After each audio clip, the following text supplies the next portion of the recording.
Bonjour Isabelle Célestin. Bonjour. Nous sommes heureux de pouvoir t'interviewer lors de ce congrès international d'hypnose. Et voilà, tu viens nous présenter ta vision de l'hypnose médicale. Alors avec plaisir. Ce congrès, c'est vraiment la possibilité de créer des liens, toute une réflexion à partir de la clinique de praticiens français, européens, internationaux.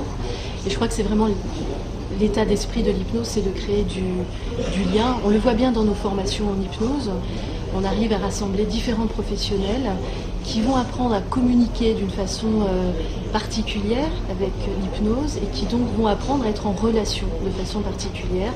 Et je crois que c'est ça le pouvoir vraiment de l'hypnose, c'est cette possibilité aussi pour les soignants de créer du lien entre eux pour une meilleure prise en charge des patients, que ce soit en thérapie ou que ce soit dans la prise en charge de la douleur ou encore pendant les soins. Alors moi, ce qui m'anime et ce qui m'a donné aussi envie de participer à ce congrès international, c'est de parler de l'expérience de l'hypnose en tant que pratique intégrative, parce que je trouve que l'hypnose est une pratique intégrative hors du commun. Elle permet d'associer différentes théorisations, différents exercices, inductions, suggestions. Elle nous oblige à ne pas créer de dogmes. Et je trouve qu'en cela, c'est une force incroyable de pouvoir avoir un outil qui nous permet à tout instant de créer avec le patient et de penser notre pratique. Et le côté intégratif, je le trouve très précieux dans le domaine de l'hypnose, parce que non seulement l'hypnose est une pratique qui permet d'intégrer différents concepts, qui permet de travailler une véritable transversalité, transdisciplinarité, mais aussi, en tant que tel, c'est un modèle d'intégration pour d'autres pratiques.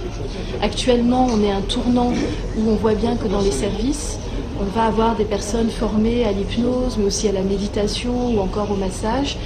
Et l'idée, c'est de pouvoir utiliser au mieux toutes les ressources possibles pour entourer le patient. La même chose en libéral, puisqu'on travaille en libéral jamais seul, on est en réseau avec d'autres professionnels. Et l'hypnose va permettre aussi de faciliter, quand on a cette possibilité d'utiliser la communication hypnotique, de faciliter un véritable réseau, parcours de soins intégratifs pour les patients. Alors, tu me demandais aussi de parler justement de ce qui nourrit ma réflexion en hypnose. Bon, ça fait plus d'une quinzaine d'années que je travaille un petit peu partout à l'étranger pour rencontrer des praticiens qui utilisent l'hypnose dans différentes prises en charge, mais aussi des praticiens qui vont utiliser la transe à travers des traditions, des médecines traditionnelles, et ça m'amène à travailler régulièrement en Inde ou en Russie avec des praticiens qui vont utiliser ces techniques.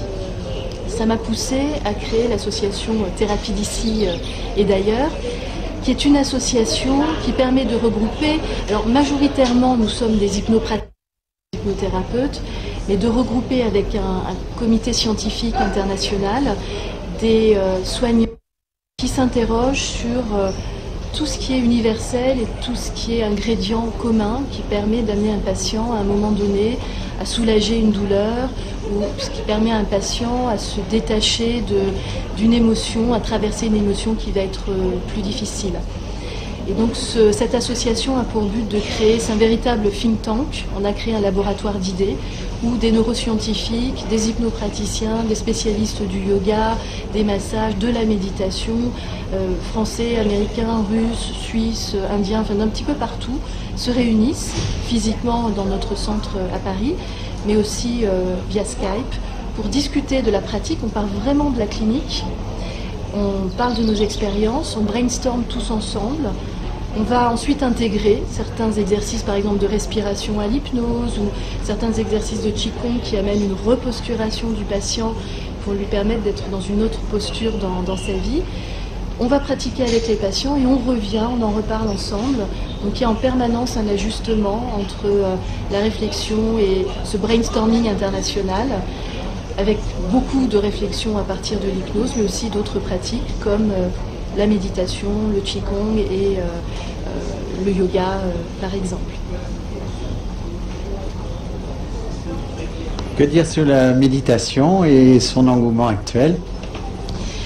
Alors, on voit qu'il y a deux pratiques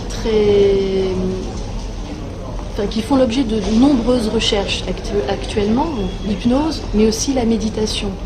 Je crois que l'engouement de la méditation, c'est pas nouveau, parce que la méditation, ça existe dans toutes les cultures et depuis bien longtemps, on peut trouver des formes de méditation à travers les différentes époques. Alors c'est intéressant parce que c'est la même chose pour l'hypnose. L'hypnose, c'est notre façon actuelle et culturelle d'utiliser un phénomène qui existe dans toutes les cultures et depuis bien longtemps, à toutes les époques, la transe. La méditation, c'est intéressant parce elle est sortie des monastères pour rentrer dans les hôpitaux, ça fait maintenant plus d'une quinzaine d'années.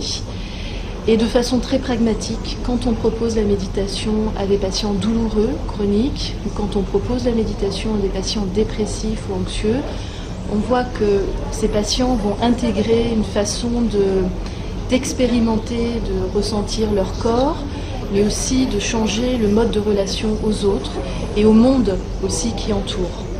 Donc l'engouement pour la méditation, elle vient vraiment des résultats cliniques qui sont très analysés à travers les recherches, mais aussi cliniquement, on voit qu'il va y avoir une diminution du nombre de crises douloureuses chez des migraineux ou chez des personnes qui vont avoir des lombalgies et qui vont apprendre à méditer, mais aussi chez des personnes qui sont anxieuses. Ce qui est intéressant, c'est de voir que l'on a sorti la méditation justement des monastères pour l'amener dans un cadre thérapeutique et clinique, et qu'on n'en fait pas simplement une technique, parce que ça n'a pas de sens si c'est simplement une technique, mais on amène les patients, mais aussi les praticiens, parce que pour pouvoir proposer la méditation à des patients, il faut soi-même méditer, en avoir fait l'expérience. On va amener cette possibilité à un patient de développer un art de vivre. Parce que la méditation, on l'apprend dans un cadre plutôt confortable, comme l'hypnose, finalement. Mais on s'aperçoit que le sens de la méditation, c'est, comme le rappelait Mathieu Ricard, c'est pas quelque chose d'oriental ou d'exotique, c'est la façon dont on fait l'expérience du monde au quotidien, à chaque instant. Et c'est le sens, en fait, de ce qu'on transmet aux patients quand on propose la méditation, il me semble, c'est de pouvoir les amener à un art de vivre où ils réapprennent à être présents à ce qu'ils sont, à eux-mêmes et au monde extérieur, et à, d'une certaine façon, apprendre à avoir une distance par rapport à leur souffrance ou par rapport à leur douleur. Donc ça a du sens de méditer dans un lieu quand on est avec le praticien, mais finalement, c'est une pratique qui permet de continuer à méditer quand ça bouscule dans la vie, quand la douleur est présente, ou lorsqu'il y a des tensions, des conflits, ou lorsqu'il peut y avoir du stress, d'apprendre à méditer lorsque justement on peut être atteint par une situation. La méditation, moi j'ai beaucoup appris dans les voyages que nous organisons en Inde pour les professionnels de la santé. La première expérience que j'ai pu faire à Dharamsala avec les moines tibétains, c'est d'apprendre que le sens de la méditation, c'est de méditer devant la beauté de l'Himalaya, mais c'est avant tout d'apprendre à méditer au carrefour, au centre du carrefour d'une ville indienne. Toutes les voitures passent, klaxonnent, les animaux passent, les gens viennent nous parler, mais on apprend à méditer alors qu'autour c'est le brouhaha le plus incroyable. Et je crois que ça c'est très puissant. Et ça nous apprend aussi beaucoup, si je veux faire un pas de côté et revenir à l'hypnose, sur le sens aussi de l'hypnose, on apprend confortablement dans nos cabinets aux patients à faire de l'auto-hypnose, mais le but c'est de les amener à être autonomes et à utiliser l'hypnose quand justement dans leur vie ils vont être bousculés par des situations. On sait que la vie n'est pas un long fleuve tranquille et que c'est utile d'avoir des outils pour faire face quand la douleur est présente ou quand il y a de la souffrance. Et je crois que le sens de l'hypnose, avec l'éclairage justement de la méditation, c'est de passer de la thérapie à un art de vivre et de transmettre la possibilité à des patients de développer cet art de vivre.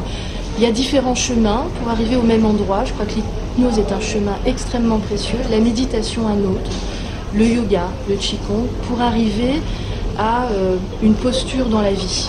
Une posture où bien sûr on peut ressentir des douleurs, des souffrances, mais en même temps on peut rester dans notre axe. Ça peut bouger, mais on va rester dans notre axe. L'hypnose, la méditation, le qigong, le yoga sont d'excellents outils pour cela et d'excellents outils pour nous autres soignants. Parce que je crois que ça n'est pas anodin d'être tout le temps confronté à la souffrance des patients, que ce soit à l'hôpital ou en libéral, et pouvoir avoir une pratique qui nous permet nous aussi de nous recentrer, de pouvoir rester dans notre énergie, de pouvoir lutter contre le burn-out aussi, on a beaucoup de travail tous. Ces pratiques sont aussi très utiles pour l'équilibre de nous autres soignants et c'est vraiment à la fois pour le soignant et pour le patient et aussi pour la relation, pour prendre soin de la relation avec lui. Voilà mon expérience de la méditation et de l'hypnose. Merci beaucoup Isabelle.